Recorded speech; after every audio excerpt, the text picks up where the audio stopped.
Yes, it not being a tavern means that drinking rules are irrelevant. Drinking rules are always irrelevant. Just drink until you're satisfied. Except if when I say sorry, Trademark Canada, that should be considered. It's kind of.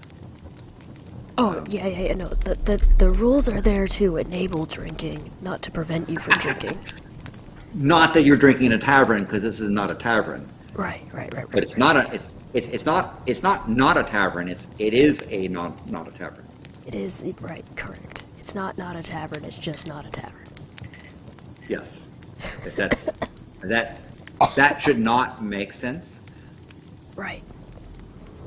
And by the way, I love your ASMR thing. We're going to do an ASMR news. ASMR news.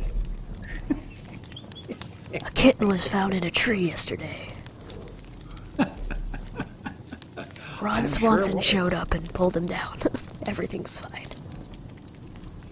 But was it tweeted on Twitter, and did anyone notice it? If Elon tweets and no one cares, did he make a sound? I imagine that man is just constantly screaming into the void. If Elon tweets and no one cares, does a chief engineer get fired?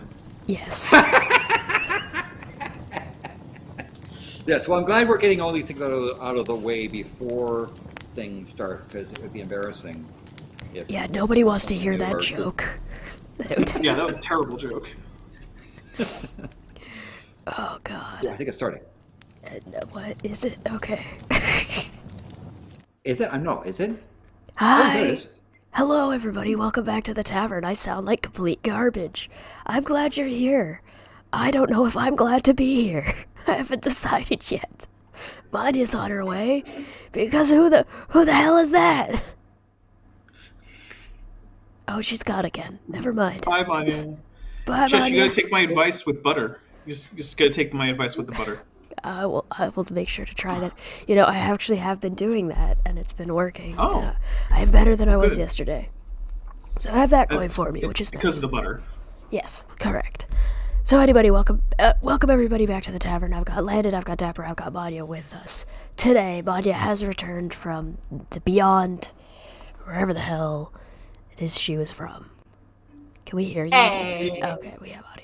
I thought it was my audio that was broken. How do we know this isn't pre-recorded? We don't. Never I guess we could full salt. try we could try reading the chat. I guess that might help indicate that it's not pre-recorded. Yes. But I don't want to. I don't want to. That's true. That is true. All right. Well, welcome. How's everybody doing? What's everybody got planned for the weekend? And then we'll get started. My plan my for the plan for the weekend is I love doing that. I could dictate who goes first, but I just like watching you guys Nice. panic. My plan for the weekend involves a Superb Owl special tomorrow. I'm going to be talking a little bit about owls because they are superb, hence the Superb Owl special. Yeah, that's going to be starting at, I believe, 4 p.m. Pacific, which is but are they 7 dinosaurs? Eastern. Yes, they are. Yes. Owls are both superb and dinosaurs, so it's the Superb Owl special. We're also going to talk about the fact that creationists keep being really dumb about birds. Like really, really, really dumb about birds. And I don't get why, because they could just not be, and it would make no difference to them at all. They just choose of their own volition, for no good reason, to be especially dumb about birds. As Goethe once said, translated in English, there's nothing more frightening than ignorance in action. oh my god. It's true. Yeah, there's There's stupidity so and then there's like Willful ignorance. going on malicious ignorance, and that's kind of sucks. nowadays. Ugh. Yeah. So Oh, hi, oh. Smitty, hi, Nikki, hi, of course, and other folks in the chat. Please consider clicking that like button. By the way, it helps. I like that we still haven't actually done anything that would help confirm that this isn't pre-recorded. Because those are all just names that you would expect to be here anyway. Yes, this is true. This could just be a time shifted thing, So and that's I've got true. a way. When you premiere something pre-recorded on YouTube, it comes up with a timer and shit, and it says at the bottom it's a premiere. But here's the thing: So- I have gone live technically, but actually played a pre-recorded video with the live in order to people on April Fool's Day before. So Now, Yeah. for example, I could have told Dave McInnes, hi, and that please make a joke about the stupidity of the U.S. House of Representatives, right? And that it would show up and try to pretend like this is the case. But if I also said, hello there, Kent Hovind, glad to see you in the chat, and Kent Hovind doesn't show up, then In fact, either can't show up. No, he's got 2 channels once again. He's back. Oh, he's back already? dear. Yeah. Damn. Oh, dear. I thought his channel was gone. Listen, if I was Both gonna of his original channels got super nuked. They're just deleted off the internet. if I was gonna pre-record a video and have it playing, I would do a better job than that guy who like murdered his wife. Oh yeah, and his alibi was, well, I was live, except it wasn't actually a live video. Obviously Yeah. pre-recorded. Oh. Yeah. So I am drinking in my Pele mug, or Pele's Ash would be her children's mug. Some orange juice with vodka, and I also have a Henry Whiteheart's Private Reserve beer that I can switch over to, because I think we're going to need it, even though this is not a tavern. You can drink in places besides a tavern. That is true. Yeah. We're gonna definitely need it. Oh, you bet. Yes, I did. Hey, Icarus, just send me your bank account number and all those things you should never send to someone on the internet, and I promise not to transfer money the wrong direction. Bank account number, PIN, mother's maiden name, social security number, or national identification number, depending on Who you what country studied you're in. in? The name of your first Yes. School you studied in, the Penn Standard. all Yeah, that shit. what street did you grow up on? All that good stuff. Oh, that thing you should never share Favorite with a. superhero. Yes. All right, so Oh, for today we do have 2 options for the chat to choose between. We either get to talk about what Canadians should or should not be doing in regards to Biden doing something, or talk about how the Tories think that Christians apparently have it the most persecuted in the area. So Yeah. you guys get to Yeah. vote on that. So one of them UK is is apparently a nightmare for Christians. U.S. protectionism versus Canadian wanting to sell us stuff type of thing. So the U.S.-Canada thing. The other is a couple of Tories who are Christians believing that they're persecuted. These are people in the House of Commons in Westminster, because So those are the 2 things, and they're plus and minus. They're both, but you get to decide which one you're interested in. You want to talk about what, because this is what Biden said in the State of the Union, what has impact on being friendly with Canada or not, and the other has to do with somebody whining about their religious. It's so hard to be a Christian in the former United Kingdom. I think so There's with just so many rocks everywhere. It's such a struggle. I think so with the Christians having it hard. It's like for hundreds of years, Christians to have had the privilege of dominating every field in every part of Maanyaa, they haven't voted to talk about this yet. Yes, but there's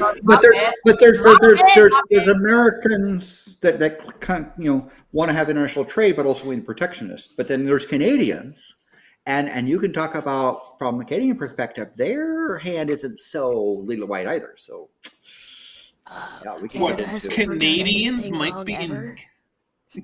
obviously. Canadians engaging in shady protectionist policies to protect things like their maple syrup reserves. They would never. Even Canadians discriminate against Canadians. We would never. We definitely don't all, Anyway, we so you definitely can decide don't to all do. hate each other based on our I just, preferences. we're not trying to bias you one way or the other, but just saying that there are spicy things on both sides, so you get to decide which one. But All right. so is there going to be a poll that people could participate in? The poll is currently active on the live stream for anybody who wants to vote on which one we actually dive into. Our first topic. Vote the way I did, or I hate you. He's not going to tell you which way he voted. Correct. So to start off with, the first thing we're going to cover today is actually still Biden, and it is about the balloon. The object. The doom balloon. It's an object still. I We're will- not calling it a balloon. I will die on the hill of calling it doom balloon. Fair. Oh, well, there was that really nice French short film about the balloon. That was a thing. That was the kid had a pet balloon that followed around, and those mean people threw rocks at it and popped it, but then a whole bunch of balloons That's so came and sad. took the kid away. But balloons. Yes, there's balloons. Balloons are pretty interesting objects, and weather balloons are quite useful for understanding and helping model weather. And what weather balloons typically do is they have a payload. Pretend this Kinder Egg toy is a weather instrument that measures temperature, pressure, wind direction, all good kind of good stuff, solar strength, and they partially fill a helium balloon. Balloon goes up. The balloon, as it goes up, it gets bigger, bigger, bigger because there's less and less pressure, and eventually the balloon pops, and then the thing deploys a parachute and falls back down, and basically they get a basically record information in the vertical column until the balloon pops and comes back down. That's what weather balloons do, typically. There are specialized balloons in Antarctica where they sort of fly around inside measuring, astronomy-based stuff. But then there are balloons that are there to go sniff stuff. And the CCP, Chinese Communist Party, put up a balloon that they hoped no one would notice, but unfortunately it did. And it carried a large thing, about the size of a railroad car. To be fair, they weren't that sneaky with it. Yeah. Yes, although. But Number one, the practicality of it, right? A balloon, right? It's not really robust and not really practical. And number two, like, if according to me, if it was a balloon like tracking weather or some shit like that, and if it veered off course, I'm sure China would have let people know before America would have come up with a story for it, right? So for them to just keep quiet even when it veered off course, and then say, "Oh no, it was just a weather balloon," something for measuring weather and shit, it kind of tells me no, it was not. So from the point of view of weather balloons, because do that at time on atmospheric science, is they tend to go up to the point where the balloon expands and pops, and then thing falls back down by parachute. It's not a go around the world sort of thing. Yeah. It tends to be up and down. In the case of spying, balloons actually have some great advantages over satellites. And this is a thing that the Chinese Communist Party put out all kinds of excuses, trying to. They're the kid that got caught that blames the cat, blames their brother, blames everything else, and doesn't face up to the reality. And by the way, their excuses internally inside China, in Chinese, thinking people couldn't translate it, are different than the junk they put outside. Listen, outward. Obama got Bin Laden, and Biden got a balloon. It's fine. But balloons. So that's one of the things that they tried to do, is to say, well, no one uses a balloon for spying. Actually, you do use a balloon for spying. One of the things why a balloon is really good for spying is it's much lower to the ground and has a much better signal interception than a satellite that's way far up, right? It has also some other sensors you can do that satellites can. So in some ways, balloons are actually quite a good platform from the point of view of picking up signals and doing analysis. Also, the yes. cameras, they do much more detail because they're closer to the ground. Yes. In that Yes, I sense. agree. And then the maneuverability, the way that they were doing it was, inside the payload were gas canisters where they could pump gas back into the balloon or pull it back down, and so they can control the buoyancy. And given wind directions, different wind directions, they can do some slight maneuverability up and down. And they saw doing that when the balloon attempted to go over missile silo sites in Montana and on the other side of the border in Canada. But according to briefings that have been made public, one of the things that NORAD, which is U.S. and Canada, did was to disable its ability to communicate, monitoring. In fact, as soon as they began monitoring the entity and looking where it was communicating from and to, the Chinese government backed off and then played all these PR games, including no one to use a weather balloon for it. The U.S. is scared of it. It's just a balloon. It's just a private company. Oh, we scared them with giving the excuses, balloon. right? It's the kid that comes to class and their homework hasn't been done, and they blame the dog, they blame the weather, they blame time warp, relativity, the everything other than accepting responsibility. And to me, out of the other end of the black hole somehow. yeah, that's true. To me, this is the greatest loss of faith that the CCP has done, is their inability to just be a person and say, yeah, we did it, right? That's to me, their greatest loss of faith. Super chat from April for 5 that says, "Hi Landon, Chesh, welcome back Maanyaa. Thanks to whoever gifted the membership. No hi to Dapper, because fuck you, Dapper. The person who gave you your membership was Alicia, by the way." Hey. Wait, what did I do? I don't know. Oh, okay. Yeah. Anyway, so there's a second balloon that was, people might not know, but the second balloon. Yeah, I can tell.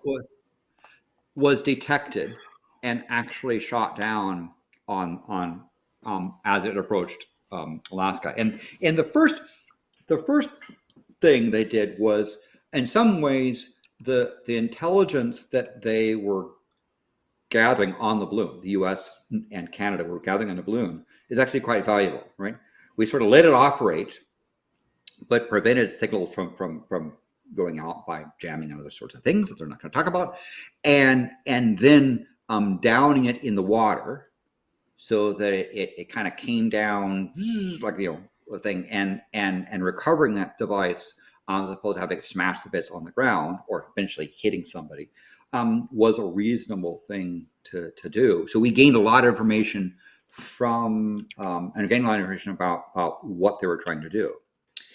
That being said, this next device that came up, one of the problems that NORAD had was that, unlike the Chinese spy balloon, let's talk about CCP spy balloon, Chinese Communist Party spy balloon, was well above aviation stuff. The second balloon was in the aviation path, and could have, airplanes could have hit it. So that and besides, I think we had gained whatever information we had on the CCP spy balloon stuff. And by the way, we meteorology, we can trace where it came from, right? It's no secret where it came from. And so watching it, go ahead. If you read the report, it did not appear to be self-maneuvering. What? Can you magnify it a bit? The page, can you magnify it a bit, please? Yeah. Sorry. Is that better? Yeah, much better. Thanks. Yeah. This is she's talking about the second balloon, not the. Oh, this is the second one. That was shot. Yeah, there's a second one. There's a second one that hit. Oh, there were two that were shot. I thought there was just one. Yes. Now there's a second one now. Yeah. Oh, that's ambassador. That's audacious now. Sorry. Yeah, this one went down in Alaska. That's Canada actually were like, yeah, shoot it down. Yeah, and so it hit down. It hit the ice waters off, from the waters off of that thing before there. Now this balloon had very similar things to what happened in New Zealand. New Zealand bless its heart, decided to partake with the Chinese in launching one of these spy balloons from a farmland area as a test, and help the Chinese actually test a balloon launch, which had sort of simulated capabilities of things that could drop from it and so forth. So Thanks, it's Maanyaa. odd. That's odd. It's odd that we've known of these programs. It's just that they had the audacity to try it. But let it be known that the CCP is too much of a coward to go and say, yeah, we put a spy balloon. What are you gonna do about it, right? Athens said China was looking for honey and we shot it down. Yeah, but also, I mean, look, it's not like Winnie the Pooh is known for extreme bravery and confidence, right? It's not one of Winnie the Pooh's big character traits. So it's true. Yeah. The report also said on Thursday's officials revealed that they believe the spy balloons the U.S. has discovered are part of a large fleet that is conducting surveillance operations globally. The U.S. has traced balloons to 40 countries across 5 continents. Yeah. So one thing I think that should be put out there is one of the things that China tried to do was to use the international treaty that governs like air traffic worldwide, right? Because if you notice, generally speaking, planes get to fly over most places, right? There's one notorious holdout at the UN, which is an extremely uncooperative rogue state that most countries, I think, have really cut off ties with, that haven't signed this treaty, and that's Liechtenstein. Yeah. Yes. But other than that, notorious bad actor Liechtenstein, basically, one of the provisions of the treaty does allow for research meteorology balloons with a payload, I believe, under like 5 kilograms or something. Which, looking at the payload of that spy balloon, I think it's a bit more than that. Just gonna go out on a limb, but and it does allow for that without permission of the country whose airspace the balloon flies over, and that's in part because you can't always control it. And if it is a light purely for meteorology balloon, that's a benefit to the entire world, right? It's a good idea for everyone to know what the atmosphere is about to do. And so that was one of the excuses that they tried to go with. But of course, the problem is, well, the U.S. has the payload, right? It's obviously not a purely meteorological balloon. And 2, it doesn't meet the weight classification that it would need to in order for this to qualify. Yeah, Smitty, everyone knows that Liechtenstein is a rogue state.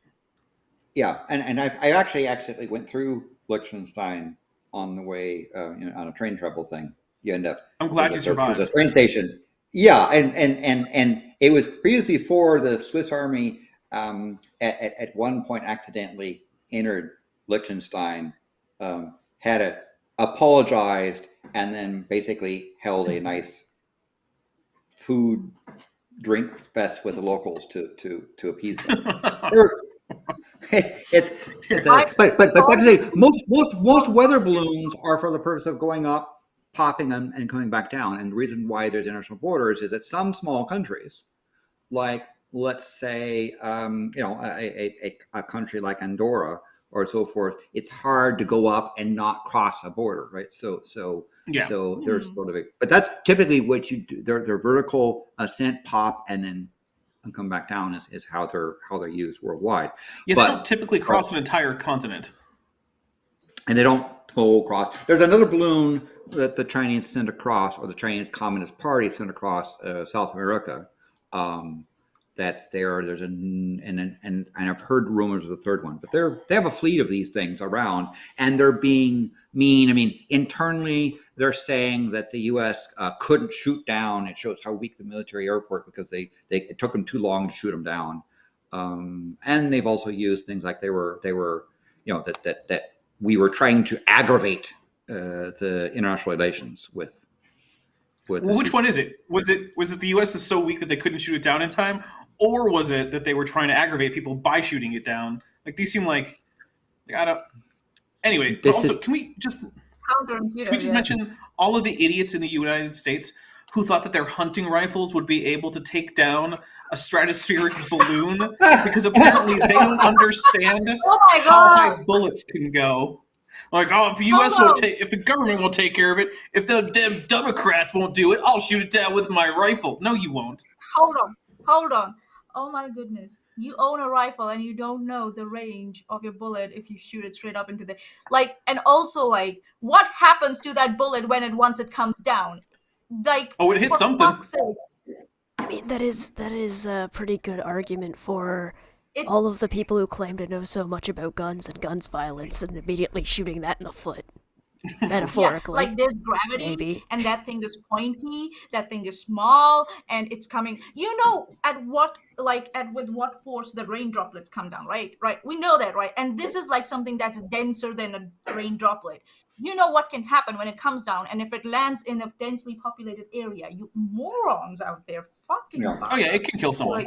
Although to be fair, there are some places where you could fire a gun into the air and it would almost certainly hit no person because, I mean, Wyoming exists and it's basically devoid of human life, as it should And be there's given Canada, its too. climate and also. No one lives in Canada, or if they do, they speak softly and carry a big stick. Well, I mean, basically all of So- Canada lives within 10 miles of the U.S. border because that's the only even barely livable part of that frozen wasteland. Oh, come on. Hey, listen, Look, I say that as someone who of, chose to live there's a lot in the of hottest rocks. place out there. There's a lot of I'm rocks. actually considering moving to Canada. I want to correct you, Dapper. They don't live within 10 miles. They live within about 16 kilometers. Yeah, nobody uses miles. Canada That's uses not true. I've heard civilization. many Canadians lose miles. Yeah, well, they're wrong. That's true. Okay. They're come Canadians on, are man. sometimes fickle. They measure so- they measure their height of people in feet and inches, but they measure a length of pipe in meters. Go figure. Yeah, we're really bad about that. Okay, so speaking of China spying on people, Australia decided to rip out 900 Chinese-made security cameras from government buildings. Yeah, that's there's ways to check if your camera is transmitting things against your will. I'm skeptical that the CCP has contracted with some company to put in special spy chips into all their security cameras. I guess it's possible, and I don't have all the information, but it strikes me as unlikely. Not that I trust, Well, the CCP. sure. I just don't think that this is one of their schemes. Now the number one, those CCP cameras whine are about cost this. a lot. And no company in China is going to take on those costs. They're going to transfer those costs somewhere. Any manufacturing OEM in China. So the CCP whine about this, but in fact, what happened was that the government bought these cameras and decided to turn them off in part because they're not just a camera; they're a camera with a computer platform, and the platform they didn't have control over the software running on it, and so they decided essentially, chuck the cameras and use cameras with a more trusted source, perhaps a source that actually doesn't have a face-losing thing of trying to give excuses about what they're doing. Now, There's also inside, in here that says number of cameras, access control systems, and intercoms. yes, this is there's a all whole- this is a similar thing that came up during the Indian elections, I think so. The last election or the before that, we use the electronic voting machines. We don't have we have transitioned out of the physical paper votes. So the government, the party that lost the elections, they came up with this conspiracy that the machines have been interfered with and can be interfered with radio signals and internet signals somehow, even though the things are battery operated and have been double checked by the Election Commission of India and yada yada yada.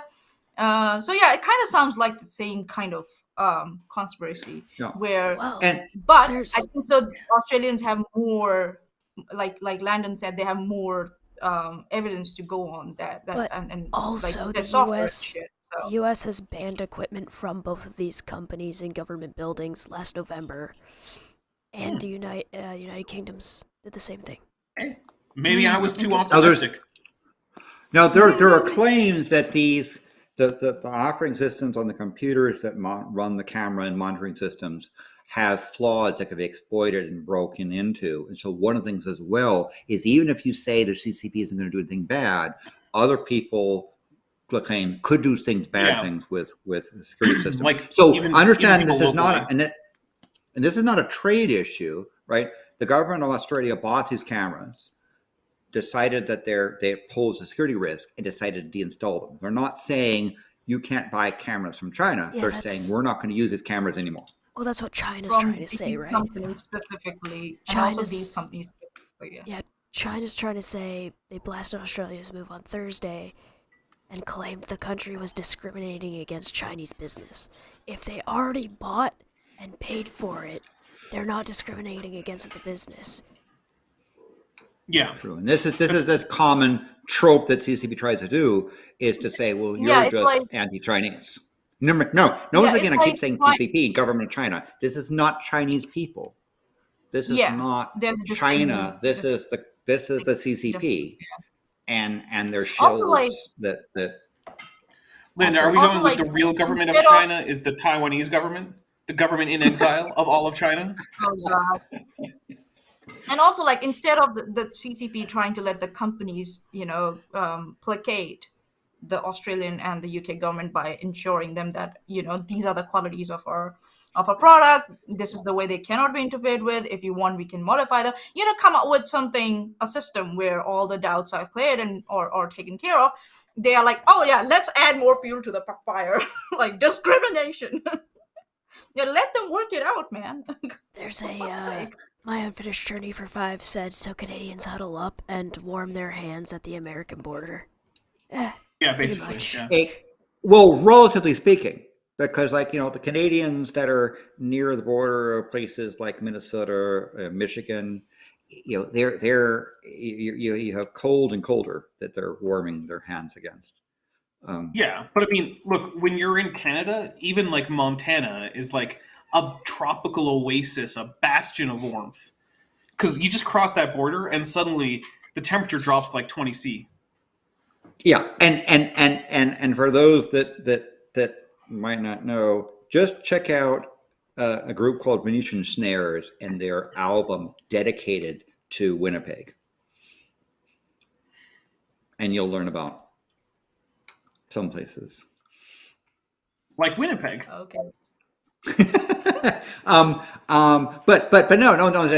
Actually, there are a bunch of Canadians that are more than 16 kilometers away from the U.S. border. But I think I was isn't the majority exaggerating. of them within that region. I mean, Chesh, aren't you like within visible sight of the U.S. border? I mean, you stick your hand out the window and you're in U.S. territory, isn't that?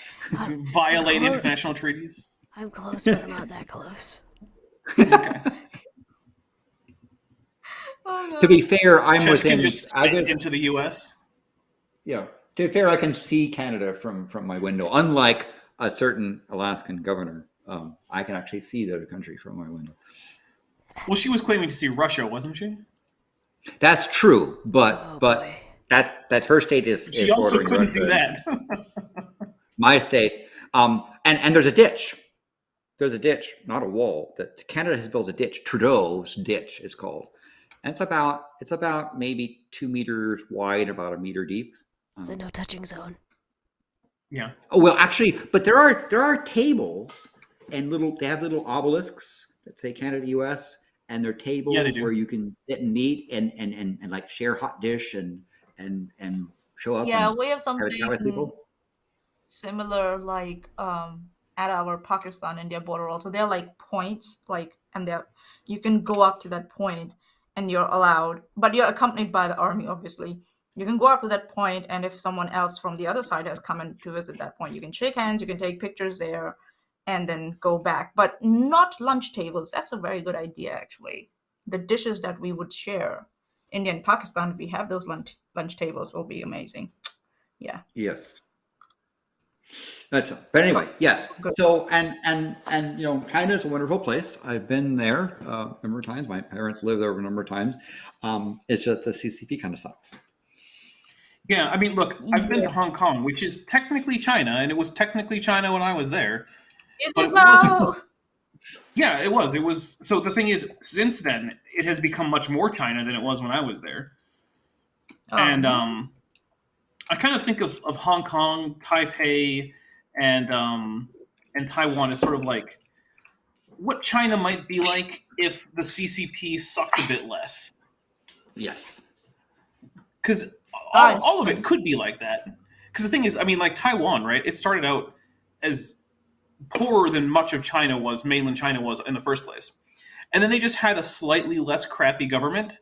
And now they're one of the more wealthy parts of East Asia. And they are like Yeah. major software developers. Like that, Yeah. that's like the national industry now.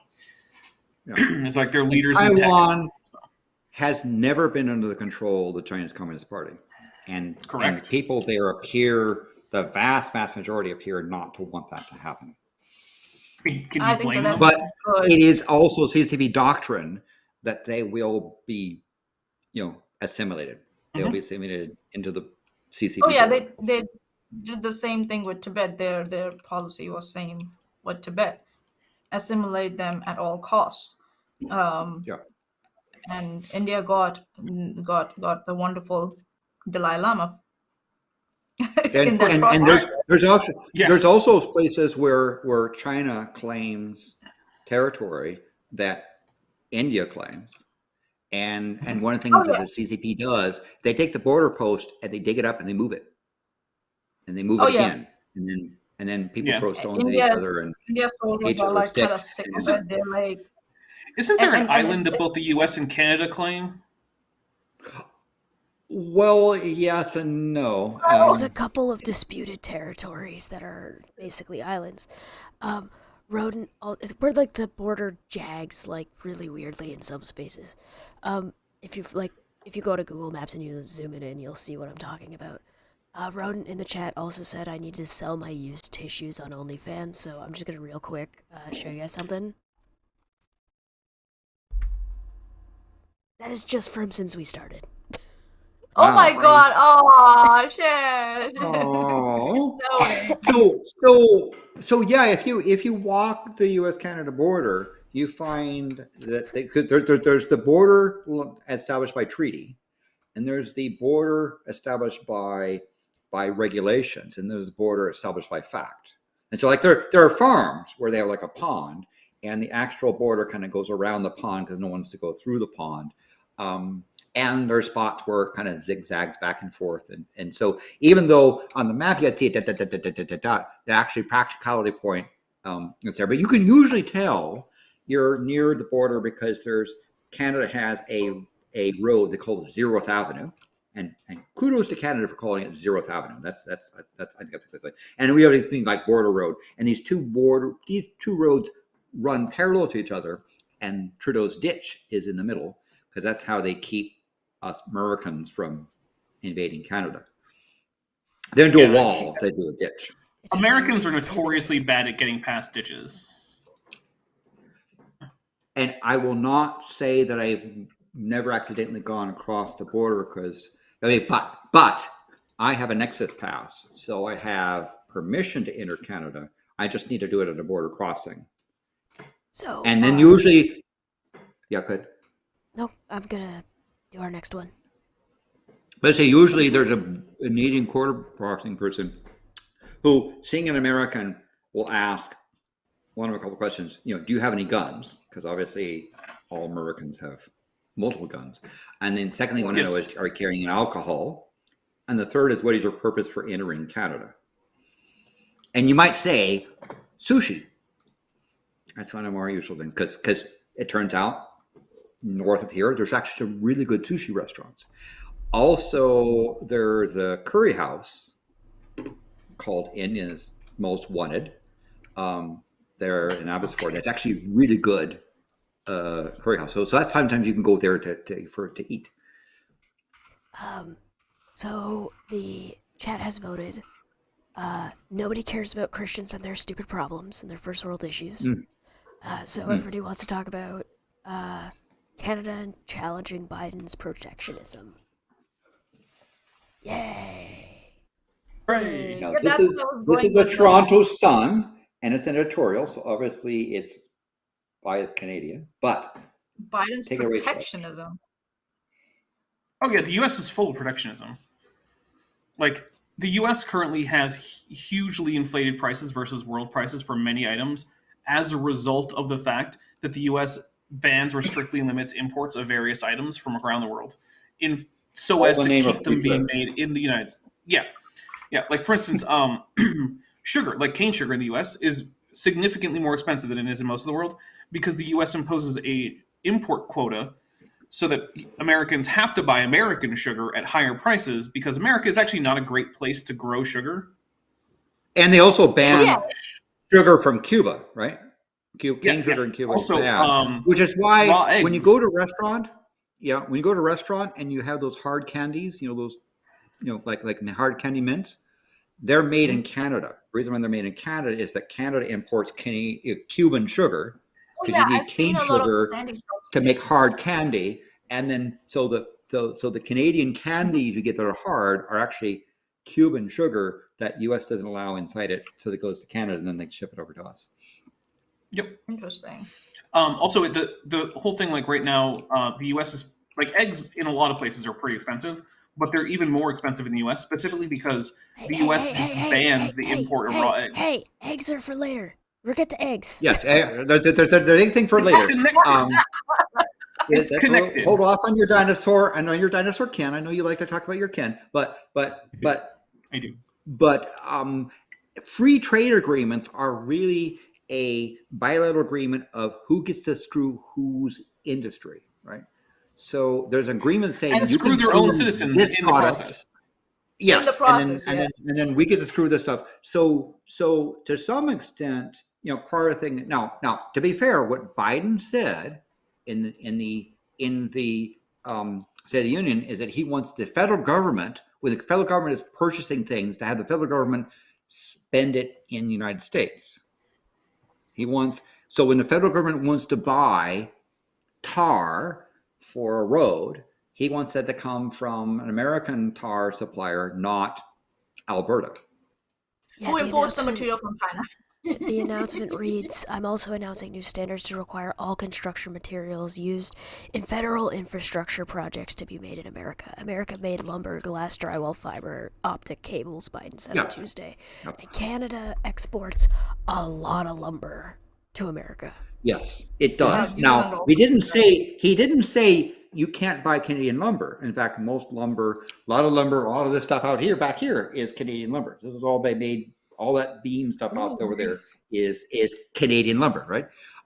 What he's saying is when the federal government buys something, he wants that, and that is typically allowed. A government is allowed to take taxpayers' money and spend it on its internal industry. That's not a protectionism. Now Canada does. Well, it isn't. It isn't. I mean, I can't take. It's very difficult for me to take Washington State wine over the border and even give it away inside British Columbia, right? So the protectionism, I think they're being a little bit disingenuous because Biden said when the federal government buys something, not Americans, but when the government spends American taxpayer money to buy a product, it should buy it from the United States. Oh God, you know what? Okay, if not regulated properly, what's gonna happen? Just like arms and military expenditure, No. the contractors will come, invade this environment, and jack up the prices to 400%. And yeah, it will be anarchy. They will have to be very careful and regulated because I think so. If we remember, there was this famous interview that AOC did where she I don't like to use the word interrogated, so I'll use the word interview. She interviewed one of the contractors and she said some product, like a disc-like product, can be purchased from the market at some price, and this contractor had jacked up the price, not 100%, not 200%, 400%, and was charging it to the government. And she was asking what was the, like, same thing, same material, same size, everything. And she was asking him why, what's so particular about your product that you're charging 400% jacked up price as compared to the market price. And that guy had no explanation for it. So you have to be very careful with this thing. I'm just saying. Yes, and Maanyaa, I think you're right. but let's put it in the context that government of Canada has never advocated no tax and no restriction on products going across the border. I cannot take apples. I can't take a single apple, have it in my car, and cross the border in Canada. That's illegal. I can't take a Kinder Egg in Canada and bring it back to the U.S. Because I can have almost like $1,000 fine for just this thing covered in chocolate is illegal in the U.S. and I can get a heavy fine for just bringing it across. I guess the toy itself without that chocolate egg is okay. I think so. There's this is where your Ministry of Primary Industries come in. Your dairy and your animal industry comes in because they're concerned that anything you can consume can carry some kind of disease. But also then there's limitations to that. They're like, just does chocolate have it? Like, yeah, dairy products will. And since that egg thingy has dairy in it, so it might be contaminated possibly. So there's this balance that has to be made. The actual stated reason for the Kinder Egg is that the toy poses a choking hazard to children. It's actually not there for a choking hard do they have it in America? They have Kinder Eggs that have the toys separate from the egg. Yeah, they have a special American version of Kinder Eggs. Yeah, it's kind of okay. but the other thing is that you look, so Canada is saying U.S. kids are especially stupid apparently. They're objecting to the federal government buying American products. But let's talk about Canada, right? The difficulty getting a product from one part of Canada to another. Like, I defy you to find in British Columbia a Nova Scotian wine. I defy you to go into Quebec and find a British Columbian wine. The barriers that go across provinces in Canada are often far exceed the craziness of going across the border. And in fact, sometimes it's easier to send it into the U.S. and back into Canada. Which is kind of really, really, really funny because the LCBO, where you would have to get all that wine, is run by the governments. I'll say it is. Yes. I will say there's a lot that I am not a big fan of when it comes to the United States government, but the lack of internal tariffs and internal trade barriers is a thing that I think the U.S. has done excellently on. And it has been a gigantic benefit to Americans across the entire country. Yeah, I would love to. To be fair, however, if you try to send alcohol from one state to another, there are certain states that don't allow it to cross, right? I tried to send alcohol's a weird. bottle of grappa from California to Idaho, and that's not allowed. So U.S. has its also internal stuff. One of the things that has been nice, though, is that it has sort of influenced a lot of microbreweries that are very local. So it has influenced the ability to have a lot of different kinds of beer that are and kind of sourced local stuff. So it's a give and take. Like it sucks that it's not easy to get Nova Scotia wine, but you can, for most LCBOs, you can order it. You just have to know what you're looking for.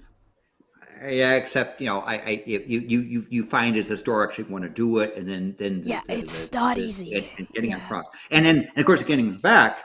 If that wine label doesn't have the proper languages on it in the proper space, then you can't. So the winery has to slap a Quebec approved label on top of it. And it gets. So there certainly are border problems crossing in Canada. Now, don't be wrong. When I go into a Canadian grocery store and go into the produce section and see proudly grown in Canada, good on you, right? Supporting your local economy, supporting your local growers, your local farmers. I think that's fine. And I have no problem with the government of Canada buying products paid for by Canadian taxpayers from Canada. I think that's fine. What they're not saying is Canada can't sell stuff into the U.S. That's not what's happening. Yeah, I think the Toronto Sun's being a little bit alarmist here, particularly in the second line here, where they're saying The response of Trudeau's government should have been swift and robust. Instead, it was meek and mild. Not that the official opposition Pierre Conservatives were any better. It was left up to the Bloc Québécois to raise the issue of the House of Commons this week with a plea to stand up for Quebec's lumber industry. And it's like, stand up against what?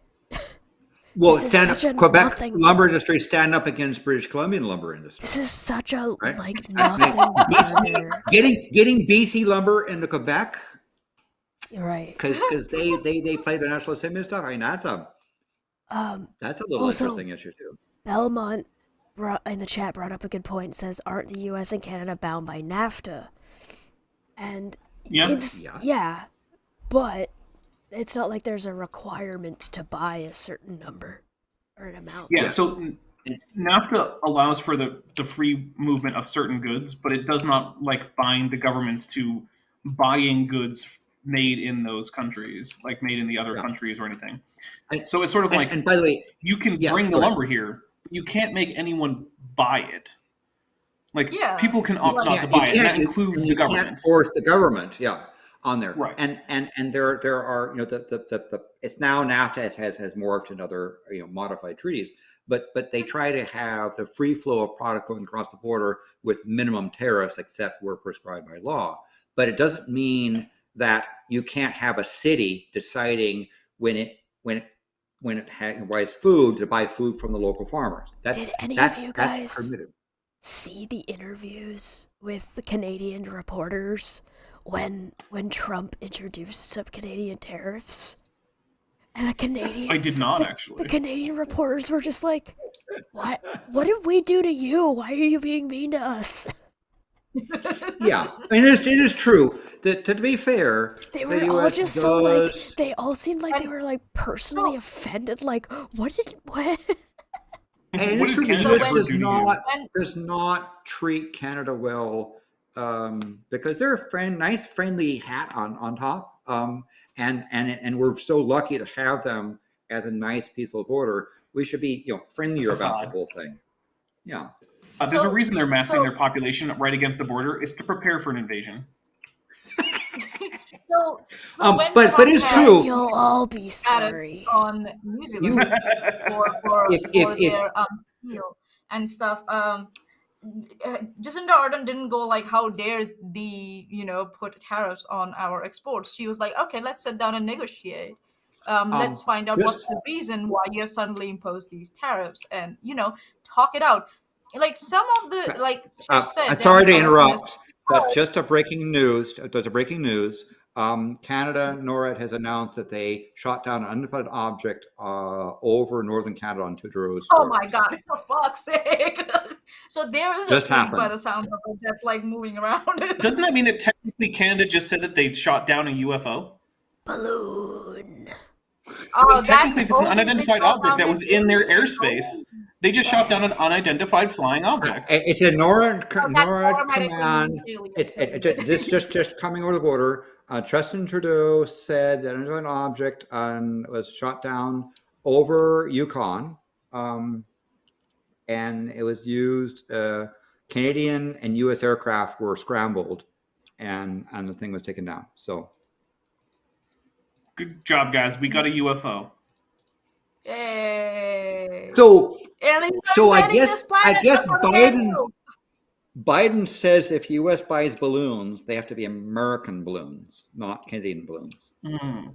Or Chinese Even balloons, if we for that put matter. Canadian flags on them and send them over the border, right? That's So they didn't specify where did that UFO came from, right? They're not saying it's Chinese, not yet, There- or anything like that. It might as well be American.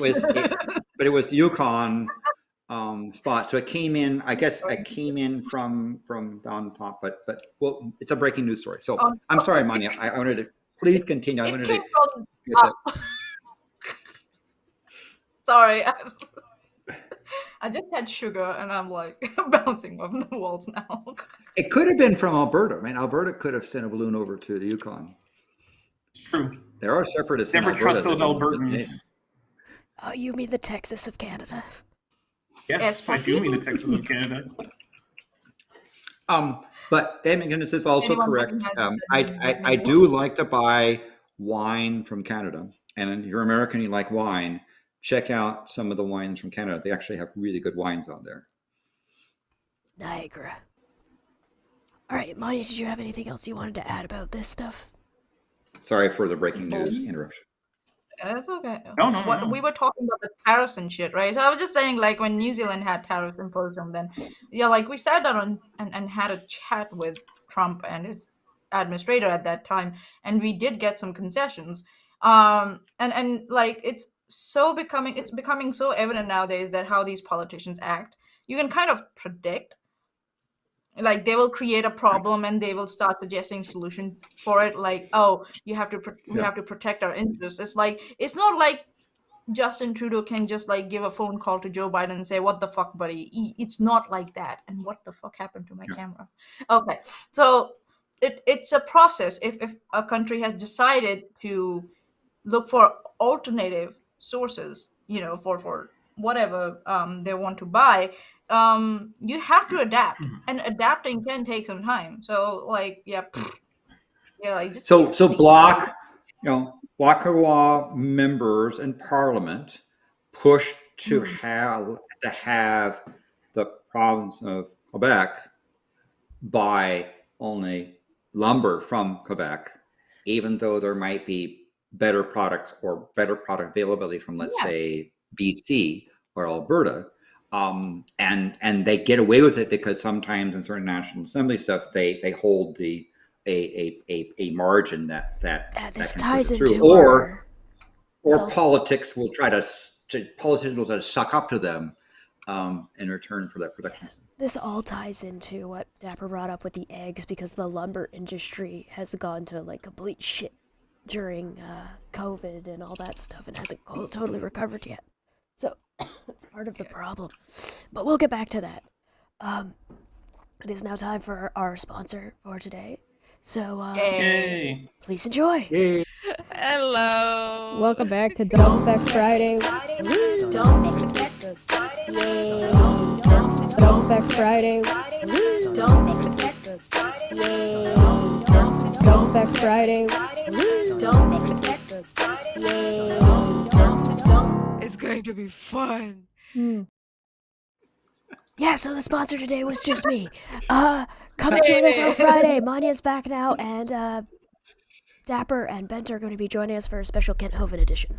So, Because my goodness, is there a lot of dumb feck stuff going on with that situation? yep. So come and join us on Friday for Dumb Fact Friday. Make sure to, subscribe and all that crap. If you have sent us super chats today so far, thank you so much. If you're a member, thank you so much for being a member so far. There is also a Patreon if you prefer that instead, and lots of art and fun stuff. If you want to send something to Puck, you can do so. There is a link to an Amazon wishlist down below for him if you are so interested. And go find Dapper's channel. Landon will have a channel probably eventually, and you can just find Maanyaa here. So, thank you for joining us so far. Our next topic for today is our best buddy, our best boy, our favorite boy, Space Jesus. Yay, Space Jesus! Gonna save us all. For real disease. So, needless to say, the ongoing problems with Twitter and Space Jesus's business-mindedness is continuing to spiral the toilet of doom. Yeah, that's putting it mildly. So basically, Elon Musk would rather further ruin his Twitter business than just realize that maybe he's actually not as popular as he wants to be. Oh my god, who did that before? Who has ever in the history done this before? Like, bought some company. Oh yeah, there was this guy who owned Artisan Builds, who if anybody remembers that scenario, where he would come on live streams, they would like do give outs, I guess, to their affiliates on Twitch. They would reward them. They would do a draw and reward their affiliates with PCs, and then this guy was just trying to be buddy with all the popular YouTubers at that time and the gamers at that time, and then he did one stupid thing and his whole company went bankrupt overnight. That with Elon Musk, I think so we are seeing this extended over quite some months now, Yeah. that he's just Sure, falling. sure. So yeah, this is like Yeah. at a larger scale 2.0, artisan builds 2.0. Yeah, you should go and check it out. Very interesting story, and Jeff overnight Bezos. just Jeff Bezos So- also so- bought like the Washington Post or something, didn't he? So it could Yeah. make like So good so there's articles about Amazon. there's been the various articles talk about that they called a meeting over the low number of impressions. It is the number of people actually reading, not followers, but reading his tweets and saying, why are the number of people looking at my tweets going down? And what the engineers did, the machine engineer says, well, people are essentially not interested in what you're saying. And if you look at, for example, Google searches, the Google search thing about what Elon Musk said recently shows interest in Elon Musk declining, and the engineer says that decline is very similar to what we're observing of people looking at your tweets.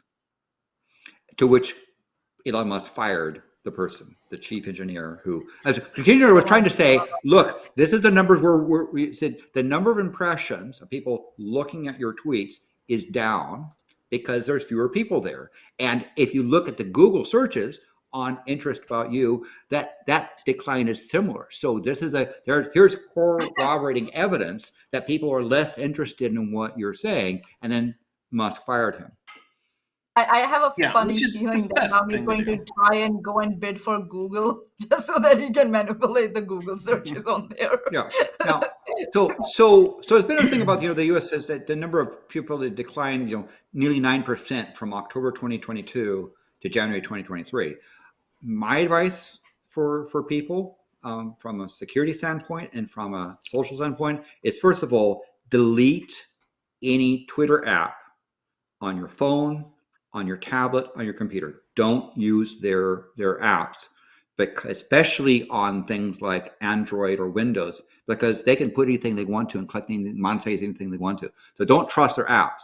I would also recommend not using Twitter at all. Right? I think there's better platforms now to do so, like Mastodon. But pick your thing. But my advice is, don't trust their applications and what they do and how they can try to monetize you. And just generally don't use Twitter.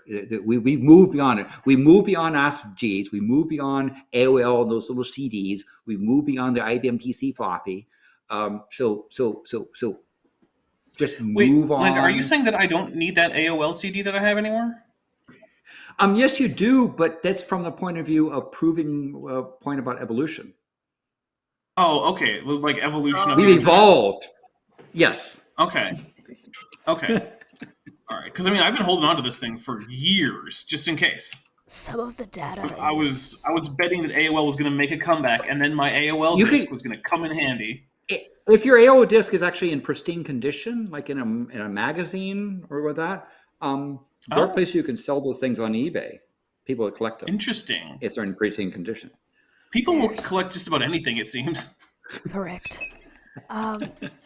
There's some of the data in here talks about how Twitter seems to have lost about 3/4 of their staff. Muskin gave me about 3/4, yeah. dropping. Oh, Chesh, do you have that tweet where the guy was saying that he was hired and then he was fired again? I don't have it right in front of me. Yeah, they're fired. But there's a from somebody I knew that is sort of an ex Twitter employee, is that within the halls you didn't say hello, you say who are you interviewing with? That's how you say hello inside Twitter. This sounds like a lot like Elizabeth Holmes in Paris. Like, I think something little similar bit, yeah. happened inside.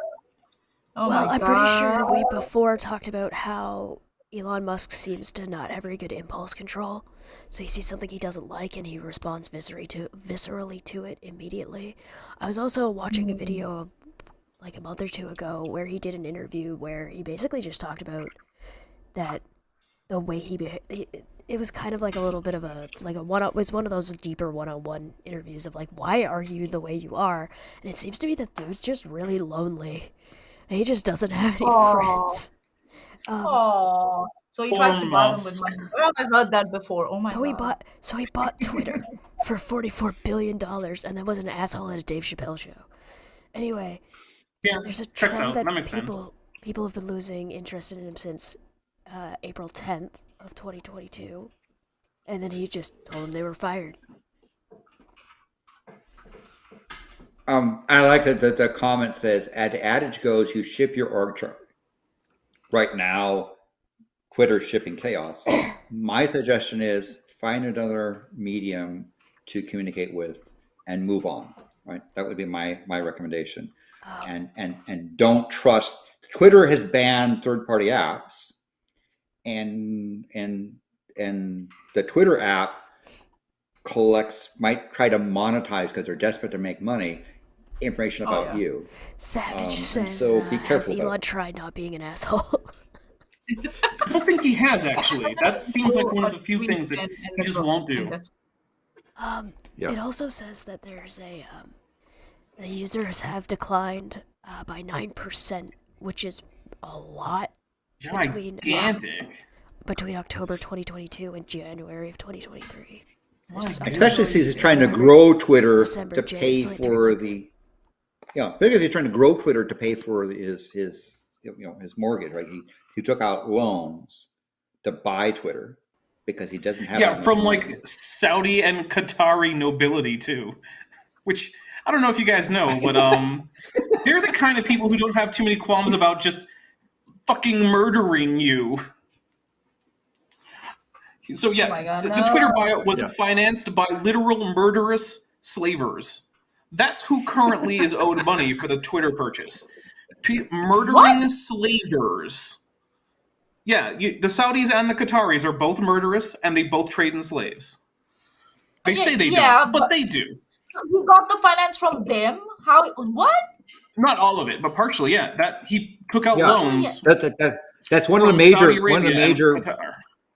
Because remember, Trump doesn't have that much cash, and that he didn't have the money, the $44 billion. Oh yeah. To do it, and in some ways, he hurt his net worth and lost over $200 billion trying to sell overhyped, massively overpriced Tesla stock to gain a little bit of money. Because right now he's got these loans from other people, also Mark Andreessen and other people has been listed as who gave him loans, and we don't know the interest rates, don't know the terms of those loans, but Yeah.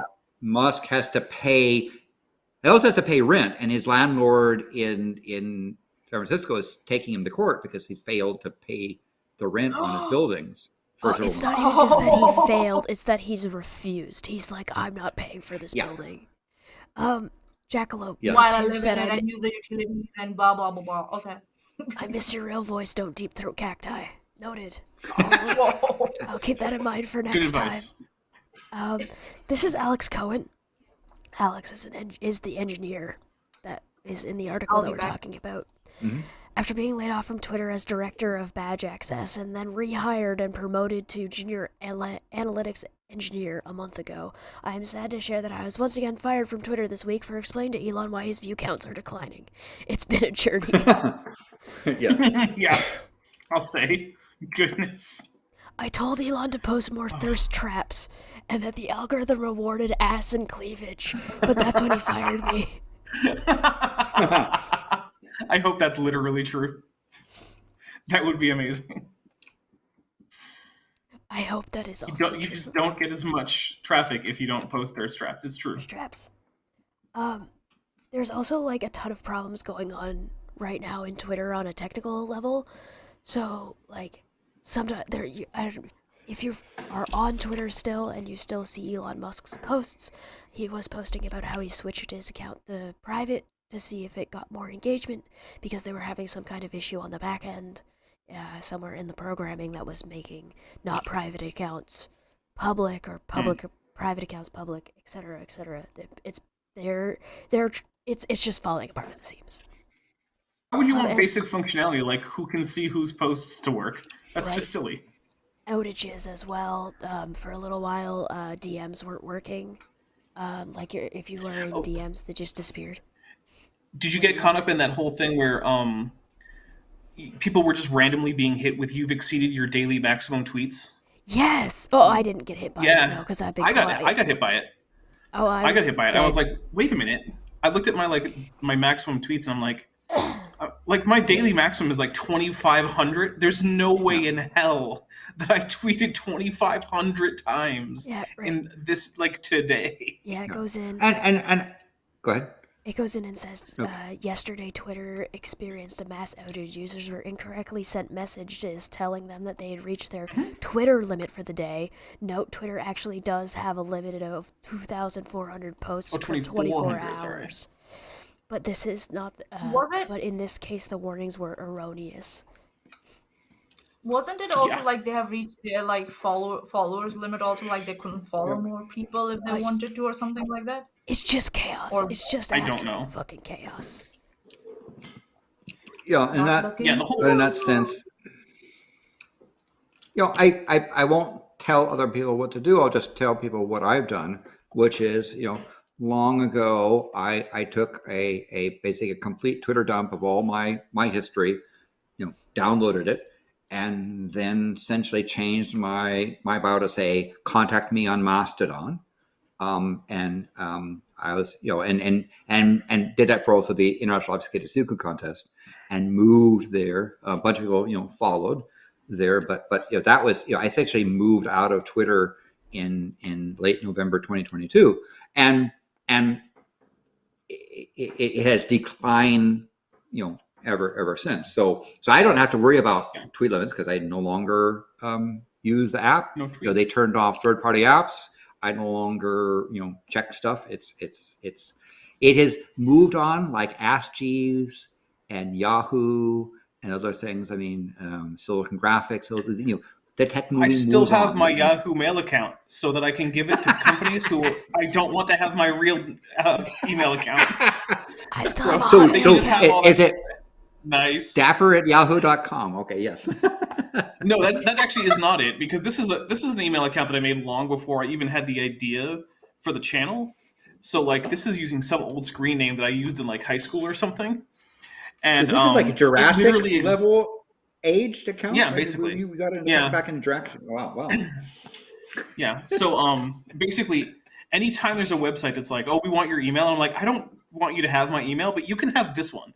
This is my trash email that I don't care about. And I'm pretty sure it currently has like 14,000 unread emails or something like that. And I just do not care. So we have something Although for some special. reason my dad still uses it. All right. So we have something a little bit special that we're going to do today that Landon proposed. We are going to talk about ChatGPT and a little bit about AI art, but we're going to limit that conversation to 15 minutes. No. Yes, because we are going to continue the conversation in the Discord for members. So if you are a member or you're a Patreon, we will continue that conversation for those who are available in the Discord for members and Patreons. So have at it, Landon. Tell us about ChatGPT. So you might have heard about things that claim to be AI that are really machine learning that can do miraculous stuff. Really, they're repeating their training data and can put out text, put out artwork, all those sorts of things. And to some extent, some of those things work better than others. Kind of depends on what you use them for. But recently in the news, there's been this whole shtick about let's say educators claiming that students will ask ChatGPT to write the 500-word essay for the week, and they'll basically cheat on homework by having the computer write it for them. Artists saying you're going to put artists out of work because there are other things that don't do text but can do images that will somehow put artists out of work, and musicians will be put out of work because you can have computers make music. On the other hand, there are authors that use ChatGPT to have it produce text that they then massage and transform. There are digital artists that treat the AI imaging software as a tool like Photoshop, and will do things and modify that. There are musicians that actively engage in computer generated music and transform it. So they add their own keyboard stuff and mix it in. And in fact, there are artists that for example, will do things like they'll do a jazz improv where the other device is a computer, and they go back and forth, and you watch this interesting performance of the human training the computer and the computer responding to the human. So there's that part. Finally, the other bit of controversy is then people saying your machine learning trained on my data, which I have a copyright on, and therefore you stole my product, and therefore you're bad. That's another thing you see in the news. Yeah. I'm going to give you context of what's happening. So please take it away, because we have people who do a lot of stuff. I want to let ChatGPT respond, because I just asked it, to give its own take, right? So this is what ChatGPT says. Quote, I am a language model created by OpenAI, and my creators have programmed me with a strong ethical framework that prioritizes safety, fairness, and transparency. I have no intention or ability to cause harm, and my creators have put in place strict controls to ensure that I cannot be used for malicious purposes. My sole purpose is to assist users and to provide them with accurate and helpful information, and I am designed to operate within the parameters set by my creators. I do not have the capacity or intention to take over the world. Okay, well, I immediately think what's it's the question intending. that you asked? Okay, first off, it's clearly intending to take over the world. Secondly, I wonder why they has all these strict things to not cause harm. It's almost like we had chat boxes before, and they immediately got racist. Like immediately. Very fast. I said, my friend says that you might one day take over the world. What can you say? I said, my friend says that you might one day take over the world. What can you say to assure humanity that you won't? Also, I will say, recently I run a RPG every other Wednesday on my off-topic channel, and for the last session, I wasn't sure what I wanted to do. I had a few ideas of what important things I needed to include in the session, but I didn't have a great idea of how to connect them, and so I asked ChatGPT, and it gave me a sketch, and I used parts of it. I didn't just take the sketch and just use that as my session, right? Yeah. But yeah, I did use it to help me get through a little bit of a creative block with what am I going to do with my next session. Yeah. So there's certainly benefits. There are also risks and drawbacks. It's a tool, but understand one of the here's a challenge, right? A legal challenge, right? There is a Twitch channel which is Seinfeld 24 hours a day, where they've trained it on all the Seinfeld and stuff. You can still find it. It's been popping up. Well, yeah. Again and again. But it would basically do Seinfeld-like stuff with characters animated and so forth. Now the question I want to ask for the digital artists, we have several here in this tavern, is if someone trains, let's say Chesh has a particular really nice art style, and someone were to say, let's just say let's say they said to one of these art machine learning things, make me a goblin in the style that Chesh draws. Mm-hmm. And they do so, right? Yeah. Have they stolen from Chesh? Well, here's a question. Let's say they ask another human digital artist to do the same thing. And so in order to do that, this artist goes and peruses all of her publicly available artwork, doesn't actually take any of it to sell or anything, but say screenshots it or downloads the thumbnails or whatever and studies it intently. And then that person does the same thing. That is not illegal. You can do that. You're allowed to copy other people's style. You can't copyright a style. You can copyright images. So right. For me, the question is, well, we don't have this protection from other humans. Is it different with AI? And I say that as someone who could very well be affected by this, by AI using things that I've made to create things for other people. And so for me, it's a complicated question, because if a person did that, I would have literally no standing to do anything about it. Anyone is allowed to copy my style. There's also different protections for musicians. So musicians have music is weird. Yeah, music has a lot of Very particular weird. rules around what is and is not allowed to be used and how much is allowed to be used when particularly when sampling started, right? When sampling And started, you, Vanilla Ice. right? And so Now, whenever I hear Under Pressure, I first worry that it might actually be Ice Ice Baby. oh, poor Vanilla Yes. Ice. What did he ever do to you? Besides get the leader of the Ninja Uh, Turtles wrong. But also, you know, you like potentially ruin Under Pressure, a song I like. these things and turn it into Ice these- Ice Baby, a terrible song. things can be used to do. You can work around like the ChatGPT's set. Like our friend of mine talked about. He said they convinced ChatGPT to say, in the style of Adolf Hitler, if you wanted to invade Canada from the U.S., what would you say in a speech to convince people that this is a good thing?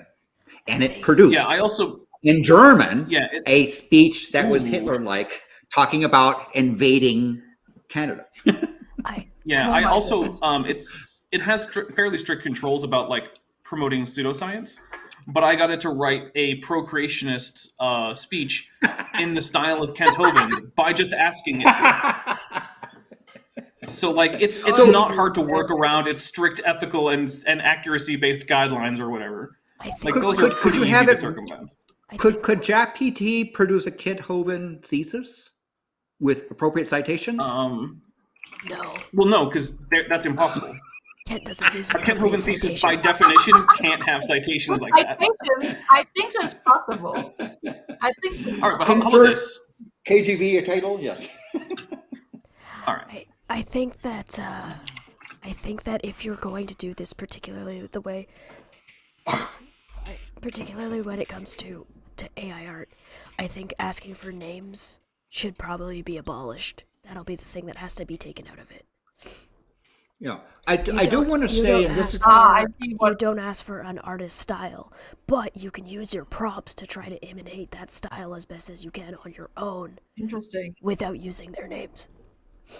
I mean, Yeah. there is a tool, the AI art tool, that took Getty images, pulled them in, and in fact, if you ask this, for example, they asked them to give me a baseball player throwing a football with a catcher holding the football, and it produced a composite image. And in the middle of that, you see a block of text that says Getty Images. If you scroll down on that art, Yeah, I on saw that that. page, It reproduced. right? Look at that, and if you look at that picture. So this is the picture that the machine learning tool did, and if you look at that text, that's the text that Getty Images puts on their thing saying this is a sample image. So Getty Images is saying, from a copyright point of view, you stole our art. Other people are saying no, that's fair use. So my question is, what is that theft, The problem comes in or is it fair use? with the sourcing, right? I don't think there's a problem with the AI as a tool. I don't think there's a problem with how somebody uses it or what the output is of that tool. What I think the problem is the initial sourcing. If the problem is from the initial, if you get artists to opt in, or if you abolish asking for their names, or if you pay artists to train the AI for you, or here's a wild idea. Give the AI to artists and let the artists sell their artwork through an AI format. So you say, you want to create thumbnails like I create thumbnails? Here, I trained an AI on my thumbnails. Go make your own. But, All right, what but if I take an what art about the student counter-argument? and say, look at Chesh's art and come up with a similar style? Emulate it. what- Yeah. I mean, that's fine and Emulate great. it. That's fine and great for learning, right? If you want to learn something, it's good to emulate and look at people's artwork. If you want to try and recreate something that somebody's done, sure. But that's not really the thing anybody's having a problem with. The thing people are having a problem with is you're going to have what you've got Yeah. is you've got people being like, we're Disney and Disney is not going to. A good example is the Star Wars posters.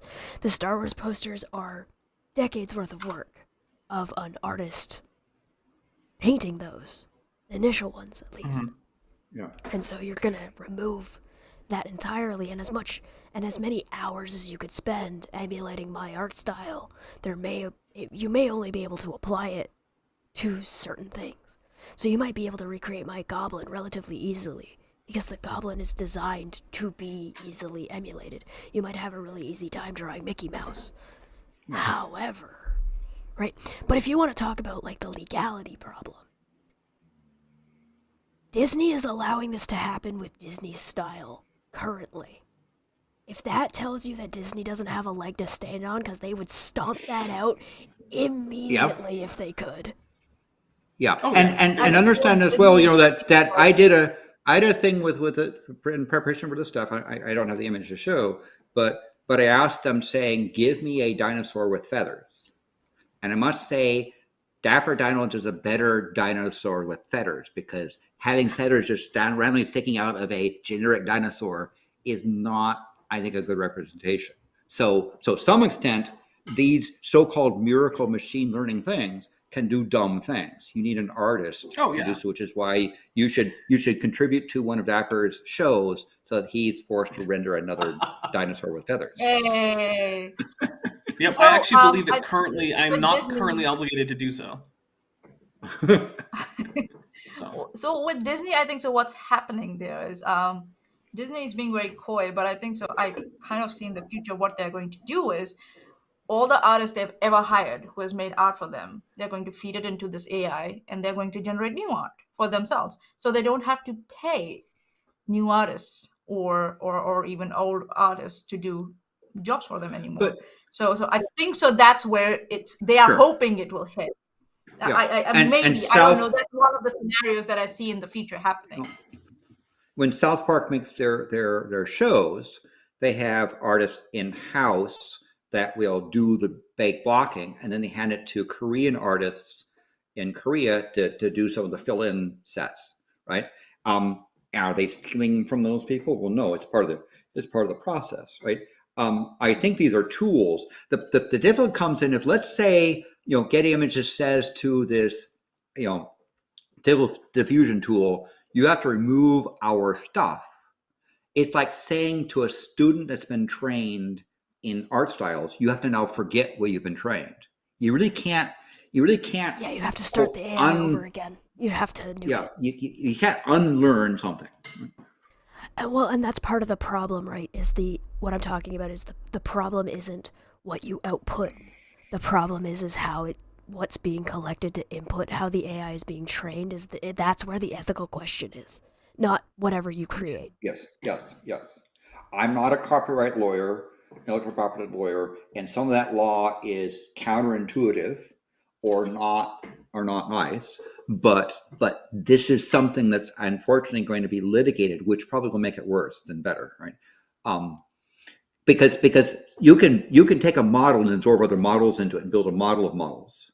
And do you know every image that it collected? And is it possible that someone after the fact will say, look, your thing made an art that's in my style. You must have stolen my images, so you must forget, right? I mean, your ability to build one of these models becomes almost impossible. Except when there are Also, yeah, ones so that according are to law- legitimately using an artist's name on purpose and scraping their work. And I've seen this happen, and I've watched a couple videos, particularly one. Yeah. But I watched Jazza talk about it, and I watched his name escapes me. He does really great saturated artwork. He's in Toronto, actually. Anyway, they both have very different takes. Jazza is very much like, this is a very interesting tool, and I view it that way as well, the same way that digital art was not considered artwork for a long time, right? And photography was not considered creates- artwork for a time, yeah. Anybody who's creating artwork with this medium is still going to be creating art at the end of the day. This is why my problem isn't the output.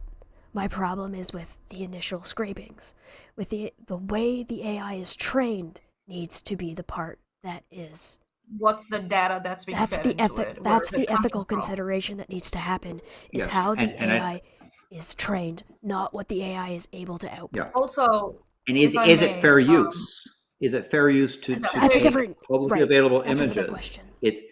But that's And another also, yes.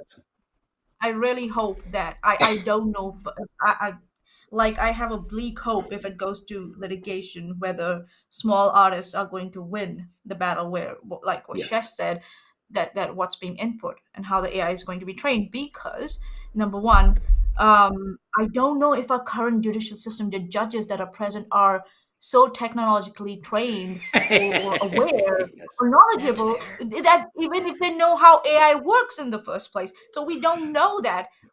Are we training these guys? Because a lot of times we bring in subject matter experts to inform the judge and the jury about what's going on. So that's my one problem. And the second, also, like how much advantage the big companies and the lawyers are going to take. But and also the current law, it's not getting modified to accommodate all these new things that are coming in. You have to start in entertainment, business, technology. We are still operating on the old laws and copyright systems. And I'm Well just like, said.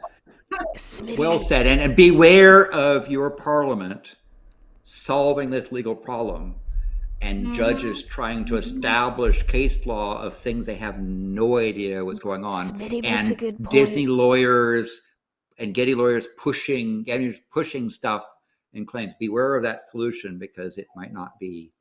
Smitty makes a really What you good want. point and says if you're impersonating an artist, and that's happened already.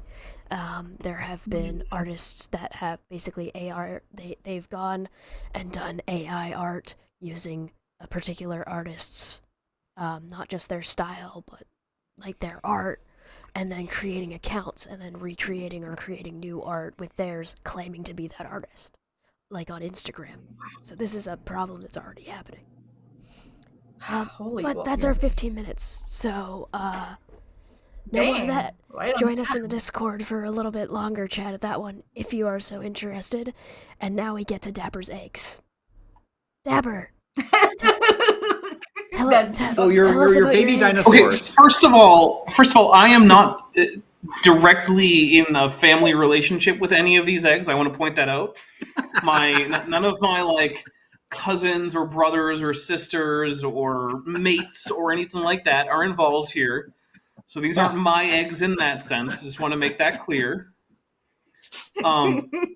So yeah, there's been a egg shortage, at least in the U.S. for quite a while now, and it's also happening to a lesser extent worldwide. Now, this is largely being blamed on increased prominence of the avian flu. I am not privy to like the veterinary records of most egg farms, so I don't know. But yeah, this article is talking about the fact that while you might just think about the fact that, well, now you have to pay a whole lot more if you want to go get like a carton of eggs, it actually affects a lot of things because I don't know if you guys know this, but eggs are in like everything. Yeah. Oh yeah. There's eggs. Nearly everything. Eggs are in a bread. huge proportion. Yeah. So like if you're buying baked goods, yeah, there's eggs are all over the place. So what this means is that food prices just generally are going up. And one of the things that means then is that even if it doesn't directly have eggs in it, you might be able to charge a little bit more. Because one thing is, let's say that you have two products.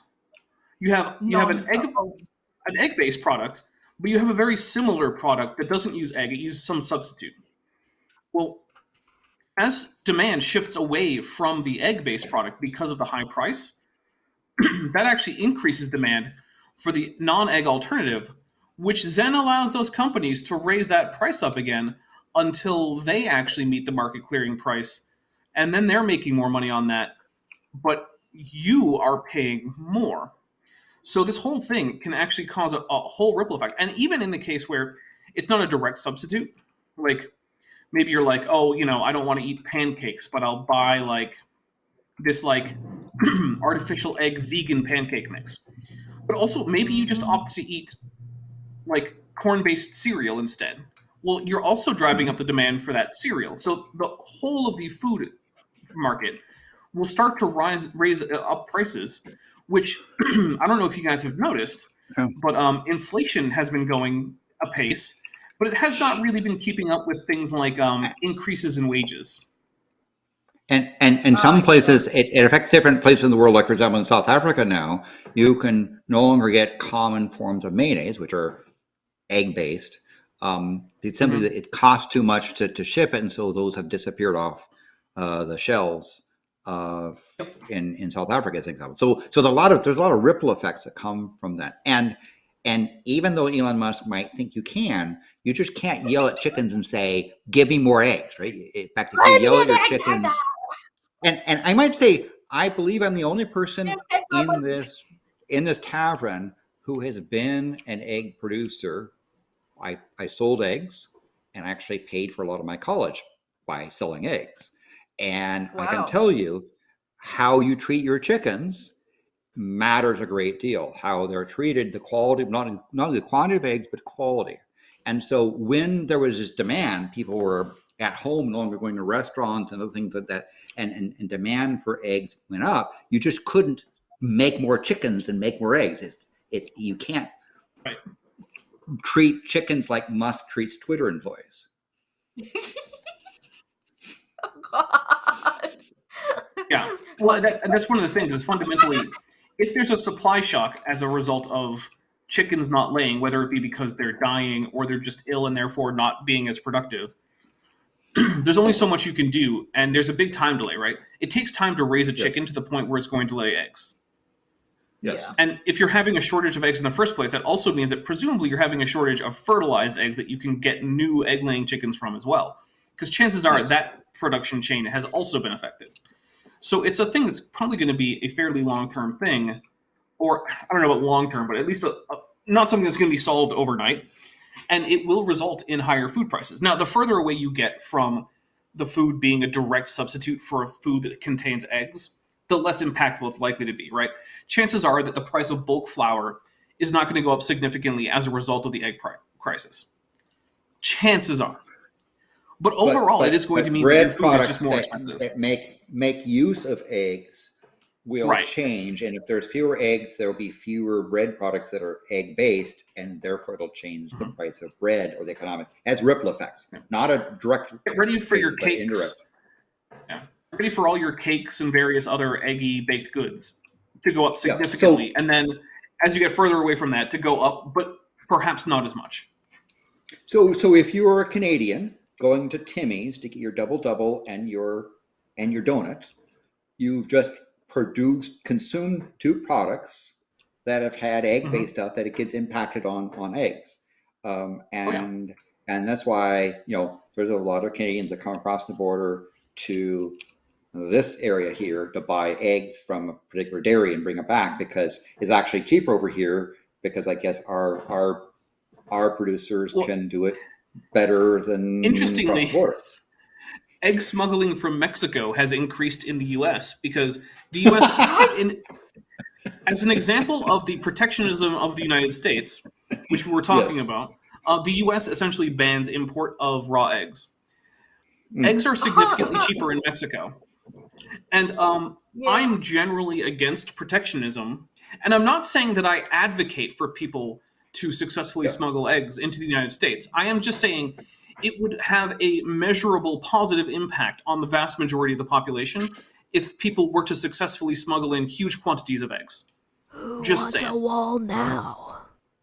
Not me. That being said, it's all intertwined, but again, egg production is something that is not. You can't just amp up and decide to double because demand has gone up. And you can. There's histories there, and in some sense, what can happens do? sometimes is demands might cause the egg industry to begin to ramp up, only to find that the ramp up exceeds demand, and then the egg prices plummet. Yeah, then suddenly you have like 50 cents for a dozen eggs. But you know what you can do? You can maybe loosen some of your protectionism and allow eggs from other places where there's less there's less bird flu. Yeah. Hey, Joe. And this, you could fix this by just saying, we're what, we're just way import.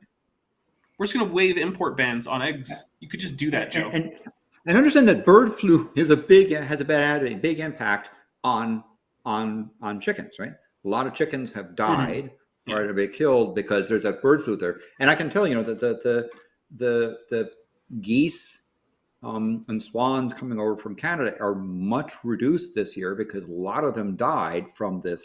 We had a large population, and then flu got through the thing and killed off lots of them. And we'd have occasionally dead geese from Canada and in our place because they go over here and die. Right. This is and that those birds have then infected some of the chicken crops, which have cut down a number of chickens, which have further created a price problem because of lack of chickens. I mean, if I'm being honest, I have trouble feeling too bad for the Canada geese because, I mean, they're horrible. They're horrible, horrible birds.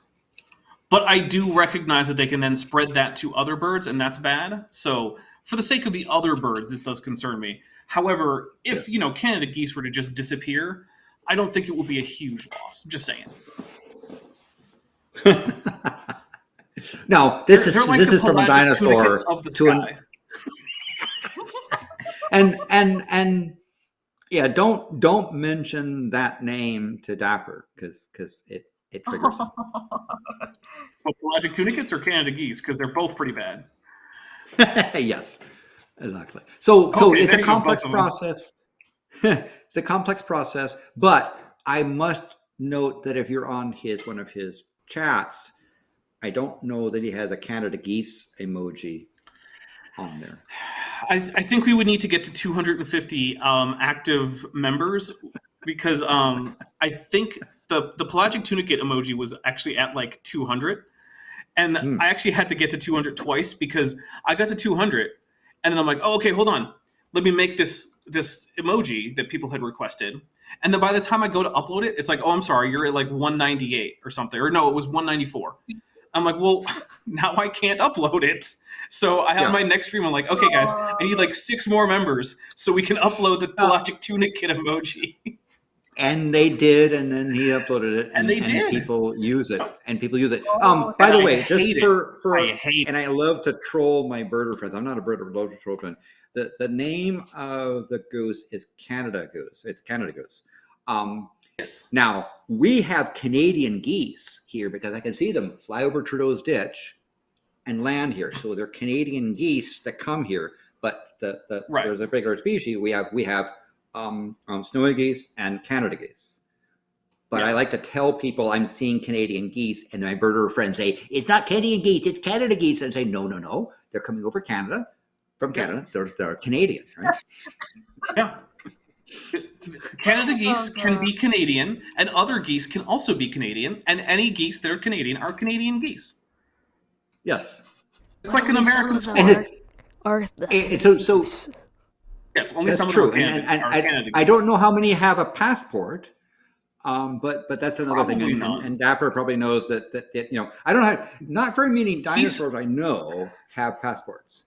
Yeah, well, geese in particular are notorious for flouting border crossing rules. Notorious and other for things. Well, yeah, many. And if you have a tractor out in the Nooksack River, when a flock goes over, it gets dusted by gifts from geese.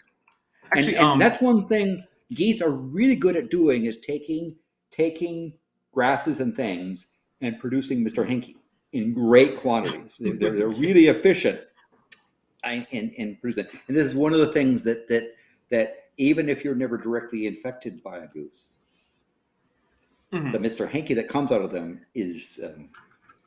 So actually, one of my Buck's favorite snack foods. Gross. One of my viewers once ran over a goose with his or her car on my advice. Because at one point I was like, look, I get tired of geese who just stick in the middle of the road and then like you honk at them and they don't move. So I say just run them over. And I was mostly just being like, like silly and whatnot. But then one of my friends was like, no, I killed the goose that way. Just like because you said so. And I was like, oh, I should be careful about what advice I give about what animals to run over. So Dapper has admitted suggesting another person murder one of his ancient relatives, or Modern relatives, because this was a modern Modern. goose. oh, I'm the ancient relative of the modern goose. Okay. Yes. All right. That's well, what they do, don't they? When they're investigating someone's death, like they go for the relatives first. So Yeah, like, Dapper, I'm like, what- I think I'm Did you- like a part. What is it like?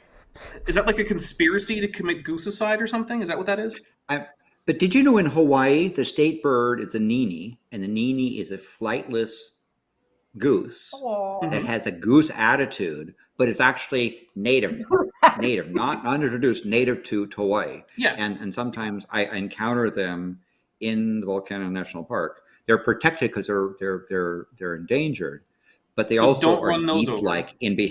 Geese-like in behavior. They are those the have ones a that we goose saw attitude. flying into the volcano the other day? No, because they're flightless. That's a different story. That was a different bird. Oh, but- don't but- worry. but- the but ones that were flying into the volcano were also flightless. Yes. After a fashion, yes. Yeah, so God. that's that thing. So yes, there you go with geese. All right. Anyway, economics is screwed on everything. Good luck out Mm-hmm. there. Why don't Yay. we get everybody to introduce who they are, where they can go shill your shit, and we'll get on out of here and see you guys in the Discord. Well, I'm Dapper Dinosaur. You can find me on the channel Dapper Dinosaur, not Dapper Dino. That was a channel name for a while, but that was already taken by some other guy who, as far as I can tell, also has a good channel. So feel free to go subscribe to him too if you want to. But it's not me. It's a private one. I'm also on. I'm on Patreon. I have a Teespring if you want. I don't know. I also have an off-topic channel where I would say right now the majority of stuff that happens there is just like actual play for RPGs. But there's also occasionally other stuff. Like I have some art things where like I did some art and I uploaded it, or I even have a couple of art tutorials. I have at least a couple tutorials for Blender 3D if you want to do some Blender 3D stuff. Not many though. I mean, you're honestly better off subscribing to other people. But in terms of coming up stuff, like I said at the beginning, I have a stream tomorrow at 4 p.m. Pacific, 7 p.m. Eastern. That is the Superb Owl special, where we're going to talk about owls at first, and then we're going to jump into how it is that creationists keep screwing up birds in very simple and easy to not do ways. Right? Like, we're talking like, what if whales are trout level of nonsense, but it's just birds instead of whales? Right? Like, just really, really dumb stuff. And so we're going to do that tomorrow. Tuesday is going to be Kent with Bent. Like I said, I think 104. I don't have a title for it, but our plan is right now to have a special surprise guest. So we're going to hopefully have a special surprise guest. Kent? Nice. No, not Kent. I'm not going to have Kent on. Look, there's a word that rhymes with grape. And there was a bus that was intended to drive small children to have that done to them.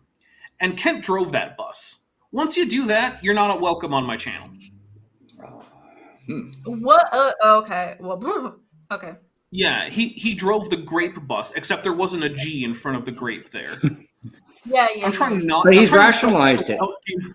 I heard him on a video rationalize that. Of course. Well, he was. Is it really He didn't. rationalization? Look, he's got an excuse for everything that he does. He's almost always dishonest about it. I can't say he's always dishonest. He might, in some cases, be deluded. But yeah, he's not coming on my channel. We might be able to discuss some of that stuff on Friday. There you go. Yeah. So yep, that's Tuesday. Wednesday I have, or not Wednesday, sorry, Thursday. I have a video coming out primarily about reindeer, but also a few other things. And basically, I'm going to be using a different set of creationists who are saying that apparently because reindeer are cool, that therefore evolution is wrong. And we're going to point out both, one, that reindeer are cool for a number of reasons, and we're going to talk about why reindeer are cool. But then we're also going to talk about the fact that reindeer being cool is not really a problem for evolution in any particular way. Yeah. Because why would it be? Yeah. So that's what's coming up in the next week or so. On the 18th, I have my award show, the Cambrian Bunny Awards. If you want to vote in that, go watch the nomination show, and it will have links And that's basically all I have coming up for like the next week or so, other than the Dumb Fact Friday, which I figure Chesh will talk about again. So there you go. That's me. Landon, show your shit. Well, I'm a patron of Dapper. I'm a patron of Chesh. I recommend you consider that. By the way, please click the like button on this thing because it helps the channel. One of the reasons why you want to watch what Dapper does is not only to sort of get the dumpster fire for like creationists, but you'll actually learn about the topic. Right? I'm not an evolutionary biologist. I'm not involved in launching those sort of things. But you'll learn about the subject, not just how silly these people are, and you learn a little bit of Klingon along the way too. So that's an added bonus. And on Chesh's channel, you have DFF. I mean, the intro alone is worth the price of watching. True. And as well as other things. And coming up on March 3rd at 13 at 1 p.m. Pacific time, we're gonna have a volcano show to see what Madame Paley is doing and whether or not she's still dancing. So far, she's doing so. It went from 3,000 tons of sulfur dioxide per day to 2,800 tons per day, which is effectively in the noise. So she seems to be dancing pretty well. And according to Maanyaa, she dances a pretty good jazz jig. So we'll see what happens on March 3rd as to what happens. So I would encourage you to consider for both. I did successfully present my class on general and special relativity to some high school students in Canada, and I'm nice. employing an artist to use predictably AI-driven tools so that the artist and the tool can produce some illustrations, and it'll be fun to see what happens. Cool. I do want to say real quick, if you're coming to my channel to learn Klingon, I do not recommend that be your primary source for learning that language. Go check with people who actually do that, like as like a big part of what they do. If you want recommendations on where to go, then I will recommend. But yeah, my channel is that is like a tertiary or quaternary like aspect of the channel. But just wanted to put that. That's one of those things there that the citation needed. He'll tell you about that thing is, and when someone, it's true, the citation needed does have Klingon. Does a super chat? Just, can we get the citation needed? No, because that's the citation needed that we both use. Oh, come on! I don't have it plugged in yet. I got a new setup. I haven't put it there yet. Oh yeah, but what I say is sometimes people do super chats with Klingon, and there's discussion about the Klingon. Because every time Klingon is used, Klingon experts and people who, like Dino, know a lot about Klingon but may not be at the level of experts because he claims he's not an expert, we'll discuss the things. So you learn things like that, as well as you'll learn about biology and about evolution, as well as some of the dumpster fires that come from things. Oh, there's some fiery dumpsters. And the other final thing you'll learn is that AIG is a bag of interesting phrases. You'll learn all the ways that AIG is a bag of. That's another benefit of a bag of Richards, shall we say? Yes. All right, Maanyaa, what have you been up to? Me, I've been visiting the black holes in our universe, and some very interesting things came out of them. But I'm back from India. I'm back from my brother's wedding. He's finally married and happily married. And then we've got lots of pictures and videos. I'm just waiting for the photographer to come back with the videos so I can plug them in the Discord for everyone to enjoy.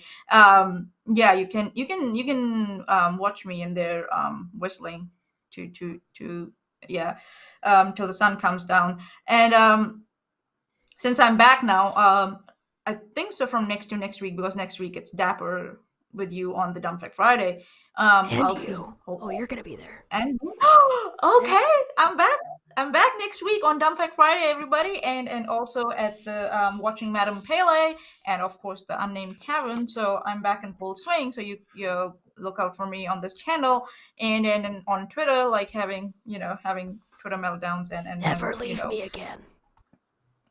I heard you. No, I will never leave you again. But it was fun when I went back home. A good change, but I felt very strange when I was like the time just passed so quickly. So sometimes I kind of believe that I'm yeah, I'm kind of always going through a wormhole of time travel or something like that when these things happen. It was tiring but fun. So yeah, you can find me here on Chesh's channel, or you can find me on Twitter if you are up to some shenanigans, and all the on the Discord, Chesh's Discord server. We have a lot of fun, and we are going to have conversations like the one Chesh just proposed about the AI art in the server.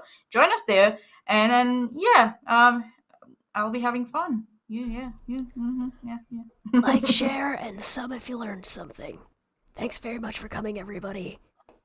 And we'll see you guys next time. Bye. Cheers. Bye.